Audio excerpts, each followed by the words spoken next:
तर विद्यार्थी मित्रांनो, आज आपण या ठिकाणी प्रकरण क्रमांक 4 आर्थिक विकास याच्यावरती या ठिकाणी आपण चर्चा करूया.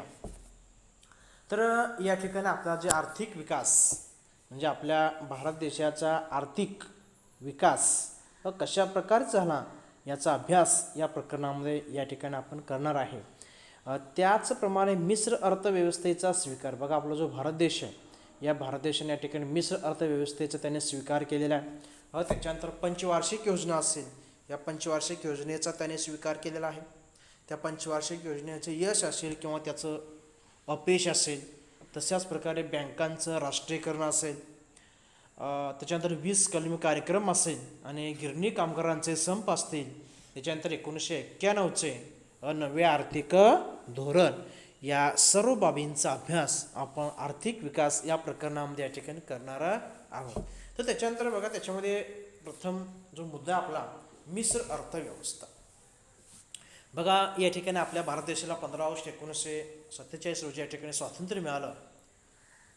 या ठिकाणी स्वातंत्र्य मिळण्यापूर्वी आपण कोणत्या प्रकारच्या अर्थव्यवस्थेचा स्वीकार करायचा याविषयी थोडंसं आपण या ठिकाणी काय करूया, विचारमंथन करूया. तर पंडित जवाहरलाल नेहरू यांनी कोणताही टोकाचा मार्ग स्वीकारण्याऐवजी त्यांनी मध्य मार्गाचा या ठिकाणी काय केला, अवलंब केला.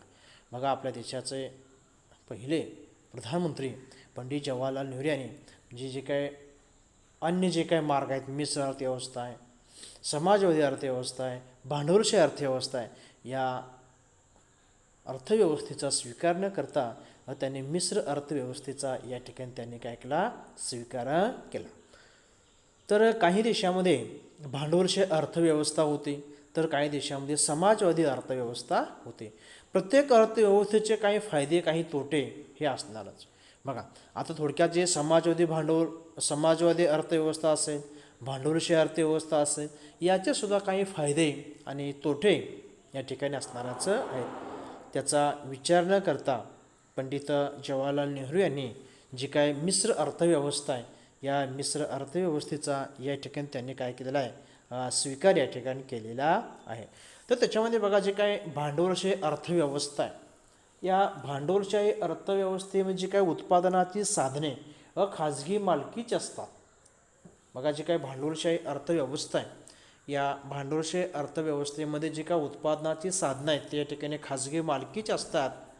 समाजवादी अर्थव्यवस्थेत उत्पादनाची साधने समाजाच्या म्हणजे शासनाच्या मालकीची असतात.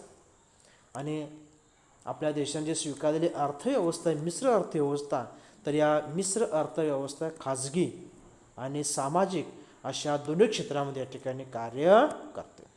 तर त्याच्यामुळे या ठिकाणी आधुनिक भारताचा आर्थिक विकास साधण्यासाठी या दोन्ही अर्थव्यवस्थापेक्षा मिश्र अर्थव्यवस्था या ठिकाणी पंडित जवाहरलाल नेहरू यांनी त्याला प्राधान्य दिलं आणि ती मिश्र अर्थव्यवस्था या ठिकाणी आपल्या भारत देशाने काय केले, स्वीकारले. त्याच्यानंतर पुढे बघा, सार्वजनिक क्षेत्र. बघा, या ठिकाणी आपल्या भारतातील जे काय उद्योगधंदे पूर्णपणे सरकारच्या नियंत्रणाखाली व व्यवस्थापनाखाली या ठिकाणी चालत असतात. तर त्याच्यातला जो उद्योग आहे, संरक्षण साहित्य उत्पादन करणारे उद्योग असतील. आता बघा, या ठिकाणी पुण्याला संरक्षण साहित्य निर्माण करणारे उद्योग आहेत. थोडक्यात खडकीला या ठिकाणी उद्योग आहे. तर त्याच्यानंतर आपल्या महाराष्ट्रामध्ये नाशिक जिल्ह्यामध्ये देवळाली या ठिकाणी तोफखाना म्हणजे तोफगोळा निर्माण करणारे उद्योग या ठिकाणी हे शासनाच्या नियंत्रणाखाली या ठिकाणी चालतात. त्याच्यानंतर पुढं खाजगी क्षेत्र, या क्षेत्रातील उद्योगधंदे पूर्णपणे खाजगी उद्योजकांच्या मालकीचे असतात. अर्थात त्यावर सरकारी नियंत्रण व देखरेख या ठिकाणी असते. तर उदाहरण घ्यायचं झालं तर उपभोग वस्तू असतील, म्हणजे आपल्याला जे जीवनावश्यक वस्तू असतील त्या वस्तू या ठिकाणी या खाजगी क्षेत्रामध्ये तयार केले जातात. त्याच्यानंतर संयुक्त क्षेत्र. बघा, या संयुक्त क्षेत्रामध्ये काही जे उद्योग आहेत खाजगी उद्योजकांच्या मालकीचे, तर काही सरकारी व्यवस्थापनाखाली जे उद्योग आहेत ते उद्योग या ठिकाणी चालतात. ही जी मिश्र अर्थव्यवस्था सुरळीत चालवण्यासाठी बघा, आपल्या भारत देशाने जे स्वीकारलेली अर्थव्यवस्था आहे, ते अर्थव्यवस्था या ठिकाणी सुरळीत चालवण्यासाठी खाजगी व सार्वजनिक क्षेत्र यांच्यामध्ये सुसंवाद असणं या ठिकाणी अत्यंत गरजेचं आहे. हे या अर्थव्यवस्थेचं अतिशय महत्त्वाचं असं काय उद्दिष्ट आहे आणि अधिकाधिक उत्पादन, मोठ्या प्रमाणावर लोक सहभाग हे या अर्थव्यवस्थेच्या ठिकाणी काय उद्दिष्ट आहे. बघा, या भांडवलशाही अर्थव्यवस्थेत व समाजवादी अर्थव्यवस्थेत चांगले गुण एकत्र आणण्याचा प्रयत्न या ठिकाणी केला जात आहे. नफ्याची प्रेरणा असेल, उपक्रमशीलता असेल, नियम पालन असेल, कालबद्ध नियोजन असेल, इत्यादी गोष्टी मिश्र अर्थव्यवस्थेत दुर्लक्षून चालत नाहीत. म्हणजे ह्या ज्या गोष्टी आहेत, काही फायदे असतील काही तोटे असतील, त्यांचा विचार या ठिकाणी केला जातो. तर त्याच्यानंतर या ठिकाणी ती जी काही व्यवस्था आहे, या व्यवस्थेमध्ये आपलं जे देशहित आहे, या देशहिताला या ठिकाणी प्राधान्य देण्याची प्रवृत्ती असते. दीर्घकालीन विकासावर अधिक भर देण्यात येतो. तर दीर्घकालीन विकासावर अधिक भर देण्यात येतो तर कोणता विकास बघा, त्याचे संरक्षण, साहित्य निर्मिती असेल, शास्त्रीय संशोधन असेल, शिक्षण असेल, रस्ते असेल, रेल्वे असेल, कालवे असतील, बंदरे आणि विमानतळ उभारणी, का हे जे काय क्षेत्र आहेत, या क्षेत्रासाठी आपल्याला मोठ्या प्रमाणावरती भांडवल गुंतवणूक करावी लागते आणि त्याच्यातून जे मिळणारं फळ आहे, ते फळ मिळण्यासाठी आपल्याला बराचसा कालावधी लागतो, बरोबर. त्याच्यामुळं जे खाजगी व्यक्ती आहेत, ते खाजगी व्यक्ती या क्षेत्रामध्ये गुंतवणूक करण्यासाठी तयार होत नाहीत.